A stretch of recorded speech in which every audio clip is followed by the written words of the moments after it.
আলহামদুলিল্লাহ ভাই, কোদাল্লা হাওরের সবচেয়ে বড় বৈশিষ্ট্য হলো এই মিষ্টি কুমড়। এই মিষ্টি কুমড় দিয়ে নানান রকম খাদ্য তৈরি হয়। তন্মধ্যে এক নাম্বার হলো জুস, আম জুস, যেটা আমরা জানি। এই আম জুস মূলত এই মিষ্টি কুমড় থেকেই তৈরি হয়।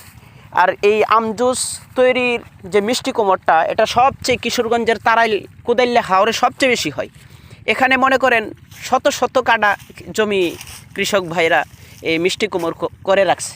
যে আলহামদুলিল্লাহ এই মুহূর্তে আমি আমার খেতে আছি, ওই যে মিষ্টি কুমড়ের পরিমাণ আলহামদুলিল্লাহ ভালোই হচ্ছে।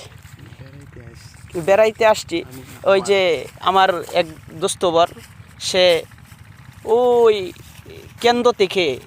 কেন্দ্র থেকে এই লাউ দেখার জন্য আসছে এবং আল্লাহর সৃষ্টি, অত্যন্ত মনোরম সৃষ্টি, এই দৃশ্য দেখার জন্য সে এই কেন্দ্র থেকে এখানে চলে আসছে।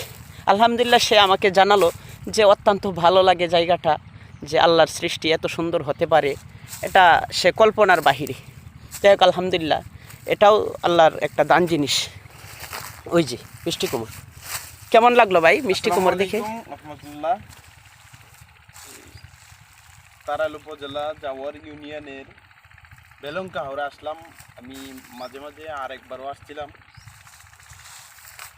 এসে দেখলাম ওই এলাকার মানুষ কৃষির উপর নির্ভরশীল বেশি। এনে বসেন, লাউটাতে তিনটা লাউ আছে না? অত্যন্ত ভালো লাগলো আমার বিষয়টা। এভাবে আমি কোনো সময়, মানে এতটুকু বয়সে আমি লাউ খেতে দেখছি, কিন্তু এভাবে এতগুলো লাউ পরে থাকতে দেখি না। কোনো এলাকাতে আবার আছে চুরি করে নিয়ে যায়। মাশাআল্লাহ, এই এলাকায় চোর নাই। কি কন ভাই? না না, চোর নাই, এগুলা কেউ ধরবে না। এলাকায় এই লাউগুলো চুরি করে নিয়ে যাইতো, কেউ ধরবে না, কেউ ধরে না দাদা। এই জন্য খুব ভালো লাগছে, তাই একটা ভিডিও করলাম। আমাদের এখানে শত শত খিরা ক্ষেত আছে, ওই খিরা ক্ষেত থেকে কেউ অনুমতি ছাড়া একটা খিরাও ধরবে না। আলহামদুলিল্লাহ, এই বিষয়ে আমরা নিশ্চিত থাকতে পারি। করছে দাদা যে